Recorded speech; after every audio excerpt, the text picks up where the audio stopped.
Vous avez la parole, madame.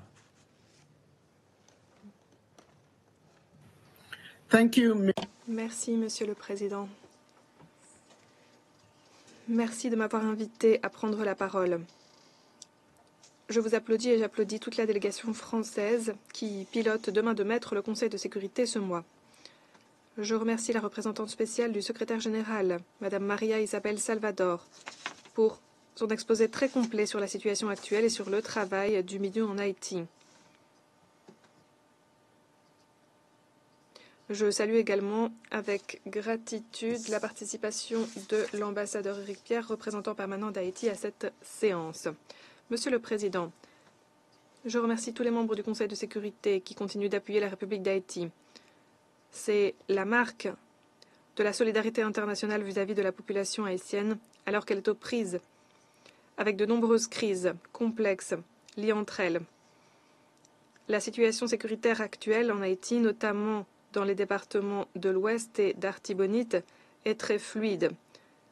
Depuis le dernier exposé au Conseil de sécurité, Haïti a été la scène d'un essor de la violence des gangs, qui ne touche plus que la capitale aujourd'hui, qui touche également d'autres zones. Les gangs, dans le cadre de la coalition Vivre Ensemble, coordonnent leurs attaques au-delà de Port-au-Prince. Ils s'efforcent de dépasser les ressources de la police nationale et de la mission MSS.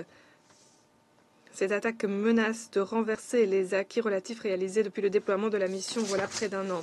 Malgré cela, l'espoir reste en vie. Cet espoir est nourri par la résilience de la population haïtienne qui refuse, malgré tout, d'être l'otage des gangs. Cet espoir est nourri aussi par les efforts des dirigeants politiques qui s'efforcent de restaurer l'autorité de l'État et la gouvernance démocratique. Il est nourri par le travail que continue de réaliser la mission MSS et par l'appui de ce Conseil. C'est un honneur pour le Kenya d'être à la tête de cette mission, même si le niveau de déploiement aujourd'hui est à moins de 40% du niveau auquel on s'attendait, de 2500 troupes, niveau prévu dans le CONOPS. La mission MSS est maintenant parvenue à une étape décisive de ces opérations.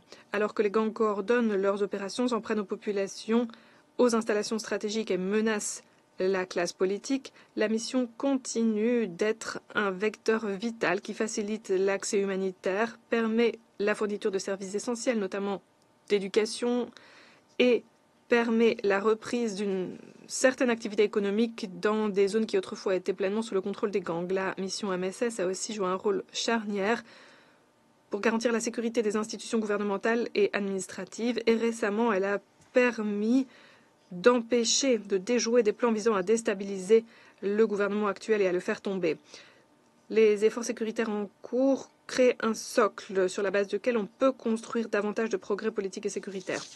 J'applaudis également le courage et la détermination de la police nationale haïtienne ainsi que de l'armée qui continuent leurs efforts pour rétablir la sécurité malgré tous les obstacles. J'applaudis également le dévouement des contingents de la mission MSS et j'applaudis très sincèrement tous les États membres qui contribuent à cette mission, les Bahamas, Belize, le Canada, El Salvador, la Jamaïque, le Guatemala, qui ont rejoint le Kenya dans cette mission vitale. Leur détermination de faire et leur sens du sacrifice pour appuyer la stabilité et la sécurité en Haïti sont louables. Et plus important encore, c'est la preuve que cette mission est possible. Malgré les défis dantesques à relever, la police nationale, en collaboration avec les forces MSS, a lancé des opérations anti-gang intenses, y compris la nuit dernière. Et elle a enregistré des progrès notables, notamment pour garantir la sécurité d'infrastructures essentielles et pour empêcher les gangs de pleinement établir leur contrôle sur le pays. Ces progrès montrent manifestement que le potentiel de succès est là. La mission MSS est dotée du bon mandat. Ses responsables ont les compétences nécessaires et les dirigeants politiques veulent restaurer la sécurité. Ce qu'il faut, c'est pleinement déployer la mission et lui donner tous les outils dont elle a besoin. Il faut revoir à la hausse le niveau des troupes de la mission MSS pour obtenir les résultats visés et répondre aux attentes légitimes et élevées de la population haïtienne. Au Kenya aujourd'hui, 260 militaires sont formés, prêts à être déployés, mais ils ne peuvent gagner le théâtre d'opération en raison d'un manque de matériel et d'appui logistique.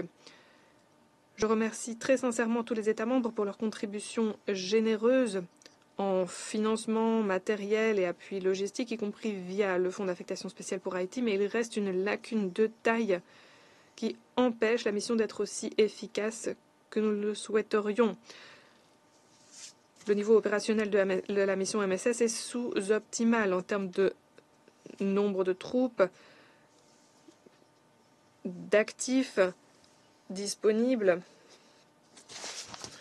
et d'appui logistique pour permettre la création des bases opérationnelles avancées qui sont ô combien nécessaires. À cet égard, le Kenya remercie le Conseil de sécurité qui continue de faire des efforts pour relever les défis que connaît la mission MSS. Des efforts qui ont culminé sur la requête de demande complète, d'évaluation complète plutôt, de la situation en Haïti et de demande d'options éventuelles quant à la forme que pourrait prendre le rôle de l'ONU. Nous reconnaissons à cet égard le rapport du secrétaire général présenté au mois de février. Le Kenya réitère le besoin indéniable pour l'ONU d'en faire davantage et de jouer un rôle plus dynamique pour la stabilisation d'Haïti, conformément à son mandat de maintien de la paix et de la sécurité. Nous appelons les membres à continuer de montrer leur détermination unie à avancer, en mettant l'accent sur les besoins de la population haïtienne qui mérite un avenir stable et sûr. En tant que nation à la tête de la mission, je remercie le Conseil pour ses consultations positives. Excellence, nous ne pouvons pas perdre de temps.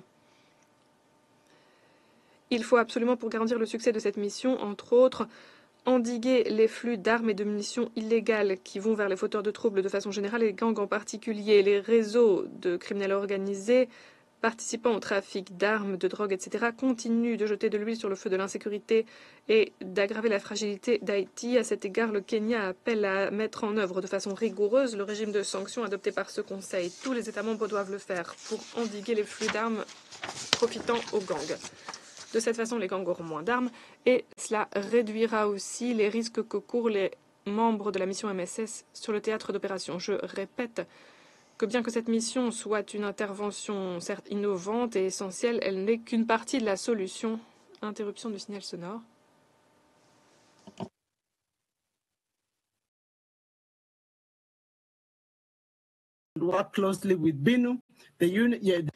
Il convient de travailler en étroite collaboration avec le BINU, l'équipe de pays des Nations Unies et le gouvernement haïtien dans des efforts conjoints pour améliorer la situation politique et sécuritaire. Enfin, je vous garantis la solidarité inébranlable du Kenya vis-à-vis de nos frères et sœurs haïtiennes. Nous disons de nouveau également notre détermination à continuer à travailler avec le Conseil pour restaurer la sécurité en Haïti pour sa population, conformément à la résolution 2699 du Conseil de sécurité. Merci, Monsieur le Président.